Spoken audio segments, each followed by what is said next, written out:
Mirador, la plus grande tribune politique de la Guinée. L'habitacle de la pluralité des opinions. Mirador, le grand safari de l'investigation journalistique. Aboubacar Diallo. En direct sur Fraternité depuis la ville Carrefour Mamou. Merci de nous suivre et merci de votre fidélité. Talibé, en attendant Sidi Atreux, on s'intéresse à cette sortie annoncée du président de l'UFDG, programmée éventuellement, ça reste à confirmer, à la mi-journée. À la mi-journée, précisément, bon, à 12h. À 12h. Au siège donc, national de l'UFDG, à la minière. Ouais. Donc c'est confirmé. Hein. C'est confirmé, c'est un communiqué Bien. du parti Ouais. Qui annonce donc cette conférence de presse.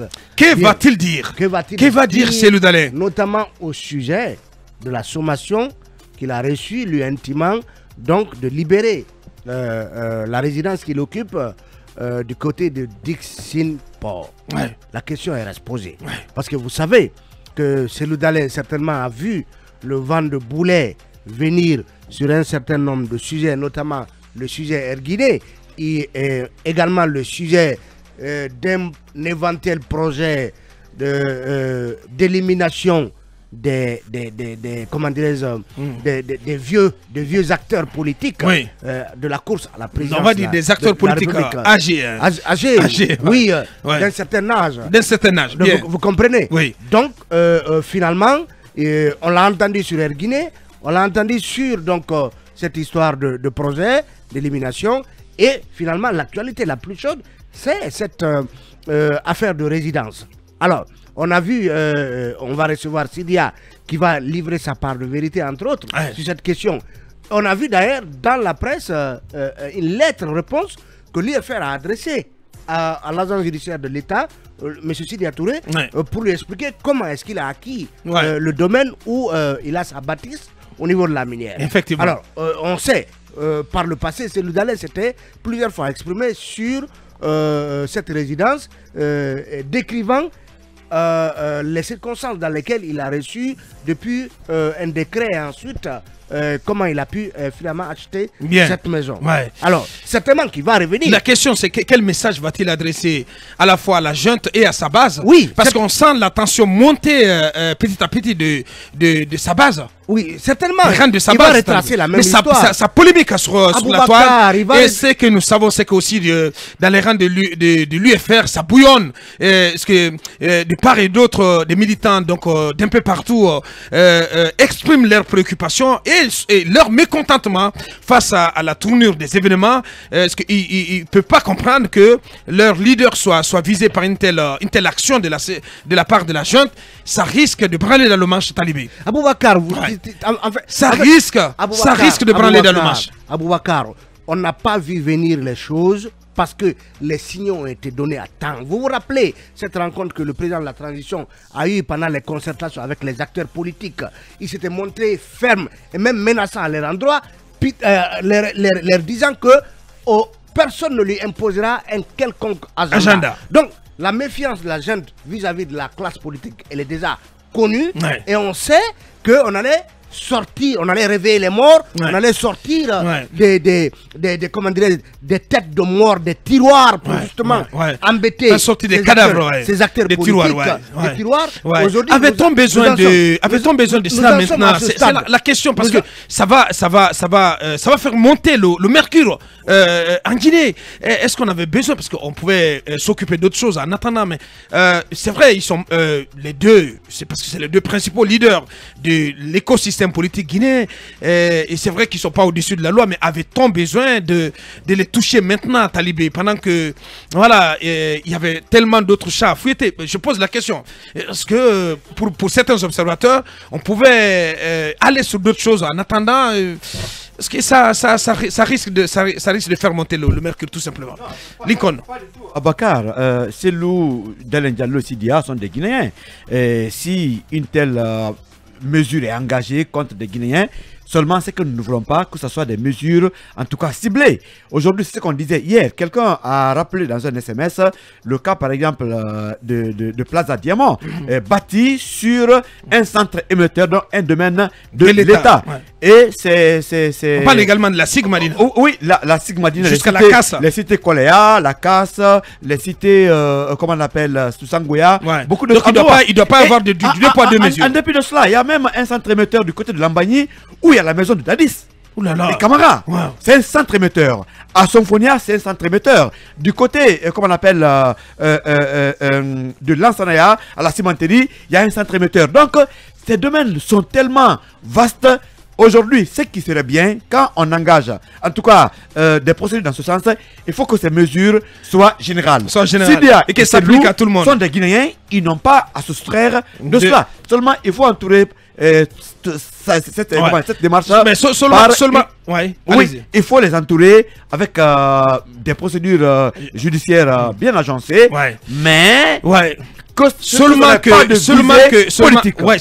Lincoln, dans les bases de ces deux grands leaders aujourd'hui, ça commence à bouillonner. Hein, oui, mais ça bouillonne parce que tout le monde est braqué vers la Sigmadina et Mafanko et Koléa. Beaucoup se disent, mais pourquoi Sidia à la minière, Selou à la à Dixine, et pourquoi pas ceux-là qui sont du côté de la Sigmadina, de Mafanko et autres ne sont pas visés. C'est pourquoi je demande au patrimoine bâti d'élargir ces mesures à tous les domaines de l'État, qu'il n'y ait pas une sélection. Merci. Allez-y, Mohamed Kaba. Il n'y a aucune sélection déjà. Moi, je voudrais d'abord dire une chose. Est-ce que la direction générale du patrimoine bâti public dort normalement? Est-ce que le sommeil de cette direction n'est pas perturbé? Parce que ce n'était ni le moment et ce n'était pas opportun en ce moment-là. Secondo. Non, mais c'est pas la direction, c'est la direction. C'est la direction qui c'est elle qui la direction elle est sous elle qui exécute elle est sous ordre, elle est sous ordre du CNRD. Ah ben voilà, je crois qu'elle a l'insomnie. Secondo, il faudrait qu'on présente des excuses à l'honorable Damaro Camara et à Adjanantou Chérifo. Pourquoi? Damaro a été humilié, il n'a eu que 24 h 48 heures pour libérer son immeuble. Il a subi une humiliation vraiment, il a encore ses séquelles lorsque vous échangez avec lui. Secondo, tertio, c'est une faveur qu'on a accordé au leader du l'UFDG en l'accordant 2 semaines. Pendant qu'il n'est ni une autorité publique en Guinée, il n'occupe aucune fonction publique, c'est un citoyen guinéen, on l'accorde 2 semaines. Il faut rectifier encore ce tir. Par ailleurs, le principal leader politique. Entre autres. Oui, il n'y a pas d'élection. Attendons les prochaines élections. On ne peut pas nier. Attendons les prochaines élections. S'il vous plaît. Attendons les prochaines élections. Tu ne peux pas ne pas prendre en compte cette dimension de l'homme. Je ne prendrai pas cela en compte. Cette dimension de l'homme est au-dessus de tout. Je vous dis. Attention. Aujourd'hui, je suis bluffé, vous savez par qui? Non. Par le projet de société de Aliouba. Je l'ai lu, je l'ai parcouru, je l'ai analysé. C'est le meilleur projet en ce moment de franchement, ça, je suis bluffé par le modèle. Tu n'attends pas du tout. Non, je suis bluffé par le modèle. J'ai pris du temps pour lire ce projet. Très bien. Merci à Aliouba. Donc pour dire, après il y a quel rapport? Je comprends pas. Lorsque vous parlez du principal leader du leader guinéen, je veux dire qu'Aliouba aussi est incontournable aujourd'hui. Aliouba a fait une réflexion sur l'aménagement de. Sur l'aménagement, toujours. La tribune qui est là qu'il faut lire. Ah donc alors il faudrait que cette commission aussi, il faudra la démilitariser.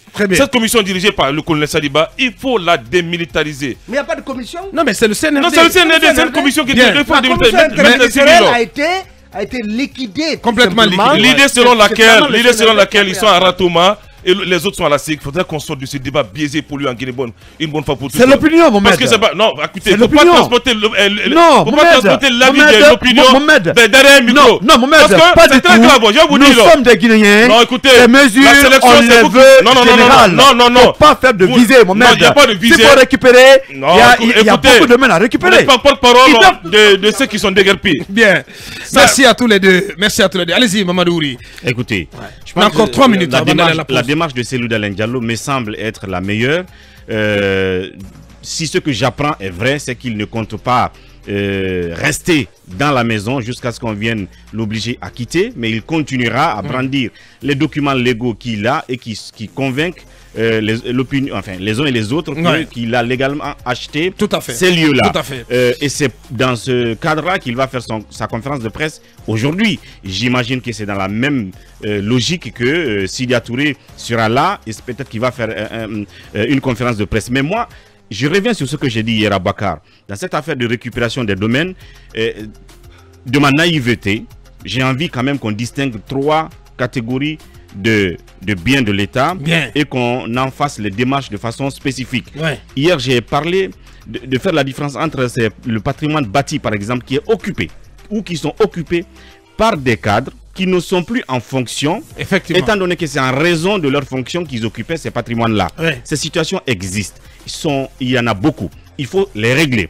La deuxième catégorie que j'ai notée, c'est les patrimoines bâtis occupés par des citoyens ou par des cadres aussi, mais sur la base des baux amphithéotiques, dont certains baux ont été abusivement signés, certains ont 50 ans, certains ont 60 ans, voire même 100 ans.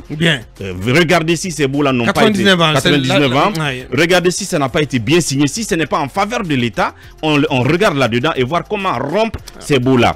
La troisième catégorie, et qui me semble la catégorie où il y aura beaucoup plus d'injustice si on ne regarde pas bien les paramètres, ce sont ces patrimoines de l'État que l'État lui-même, et comme je dis, à travers ses commis, l'ont sorti du portefeuille privé de l'État en les reversant dans le portefeuille, j'allais dire les sorties dans le portefeuille public, en les reversant dans le portefeuille privé, et en ce moment ils deviennent commercialisables, donc vendables. Et ça semble être le cas par exemple du domaine de la résidence de 2000. Non, par exemple du domaine de la résidence de Sidia qui lui a été cédé par l'État contre un montant. Voilà, je voulais citer les 3 cas qui me viennent à l'esprit, par exemple. La résidence 2000, le domaine de Sidia, et Selou, je crois qu'il a acquis la maison. Et il a valorisé, il a viabilisé. Donc, c'est des catégories qu'il faut distinguer et analyser pour ne pas les confondre. C'est ce que je voulais rappeler. Voilà. Et aussi, cette sortie de Adjali Massoudala hier, on a lu chez nos confrères le révélateur de 124 qui a donc indiqué que pour déposer un simple courrier, il serait arrivé avec des armes. Et là, c'est inquiétant. On en parle derrière l'écran pub, un nouveau point de l'actu sur Film FM à venir sous les coups de 10 heures. La prise de parole de M. Sidia Touré, président de l'UFR, pour ces grands orales, donc qui sera consacré notamment à la sommation qui lui est adressée par le patrimoine bâti public de libérer sa résidence de la minière au plus tard le 28 février prochain. On revient dans quelques minutes.